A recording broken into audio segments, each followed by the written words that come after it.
सरकार ग्रामांचल हेउ बा सहरांचल हेउ सबु लोकंकु मौलिक सुविधा यथा शिक्षा स्वास्थ्य पानीय जल गमनागमन जोगाई देबा नै डिंडिम पिटुछंती किंतु बीजेडी रो हीन राजनीति जोगु दीर्घ 24 वर्ष शासन रे मध्य आज एमिति अंचल अछि जेउठी शिक्षा हेउ कि गमनागमन पहुंची पारि नाही।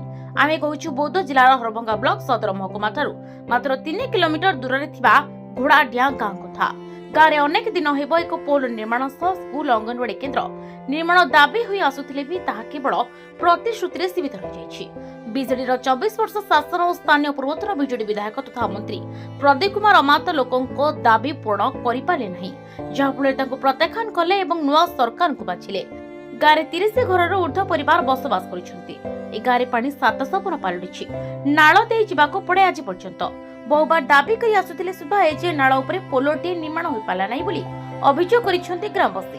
तेबे नुआ सरकार करिवे कि पोलो निर्माण ताको समस्तंकर नजर रहिछि। एने हरबंकार वरिष्ठ सांबादिक चित्तरंजन सिंह कुंती हरवाम ब्लॉक बौद्ध जिलार हरवाम ब्लॉक एक उपांत अंचल कहले अत्युक्त हेब ना।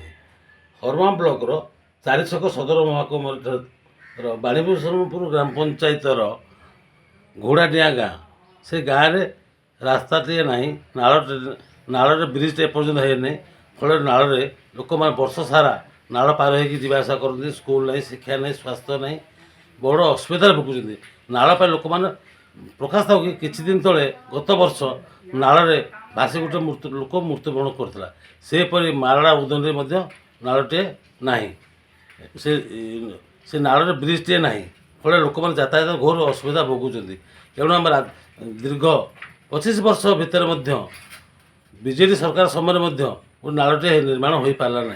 तेणु बर्तमान आम बीजेपी मुख्यमंत्री को से मोहन माझी अनुरोध करुचु तुरंत ये अंचल प्रति दृष्टि दे ये अंचल घोड़ाडिया मारा उदंडी पाखे एक ब्रिज निर्माण करने अंचलवासी पक्ष आम दाबी करूँ।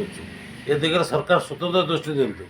दीर्घ दिन धरी लोक मैंने बहुत असुविधा जावासा कर वर्षा दिन 4 मास जलबंद हो रोच कारण वर्षा दिन 4 मास जलबंद हो रोच लोक मैंने घर बाहरी पारना स्कूल पिला माने नाल पार स्कूल आसी पारना ए दिगरे सरकार स्वतंत्र दृष्टि दिंतु बोली आम दाबी करूँ। बौद्ध रिपोर्ट प्रसार न्यूज।